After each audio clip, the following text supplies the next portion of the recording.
మొన్నటి వరకు పవన్ కళ్యాణ్ని, బాహుబలి తర్వాత ఎస్ఎస్ రాజమౌళిని ఎడాపెడా వాడేసుకుంటున్నారు సినీ జనాలు. ఏ సినిమా చూసినా బాహుబలి గురించో కట్టప్ప గురించో ఒకటి అరా డైలాగులు ఉంటూనే ఉన్నాయి. మొన్నటికి మొన్న నాని సినిమాలో రాజమౌళి కనిపించాడు. బాహుబలి సినిమాని కూడా నాని తెలివిగా వాడేసుకున్నాడు. ఇప్పుడు నిఖిల్ కూడా వాటాకి దిగిపోయాడు. నిఖిల్ తాజా చిత్రం ఎక్కడికి పోతావు చిన్నవాడా అనే ఈ సినిమా ఇప్పుడు విడుదలకు సిద్ధమైంది. ఈ సినిమాలోనూ రాజమౌళి జపమే కనిపించనుంది. కొన్ని చోట్ల రాజమౌళి బాహుబలి ప్రస్తావన ఈ సినిమాలో కనిపిస్తోందట. నిఖిల్ బాహుబలి సినిమాకి గ్రాఫిక్స్ డిజైనర్ గా పనిచేస్తూ ఉంటాడట. కాబట్టి రాజమౌళిని ఈ సినిమాలో చూడొచ్చనమాట. ఈ విషయం నిఖిల్ కూడా ఒప్పుకున్నాడు.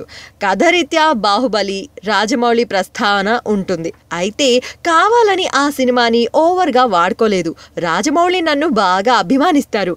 ఆయన ట్విట్టర్ అకౌంట్ లో నా సినిమాల పోస్టర్లు, టీజర్లు పోస్ట్ చేసి బెస్ట్ విషెస్ చెప్తూ ఉంటారు అంటూ చెప్పుకొచ్చాడు నిఖిల్. ఈ శుక్రవారమే ఈ సినిమా ప్రేక్షకుల ముందుకు రాబోతోంది. మరి నిఖిల్ వాడకం ఎలా ఉందో తెలియాలంటే అప్పటి వరకు మనం ఆగక తప్పదు మరి.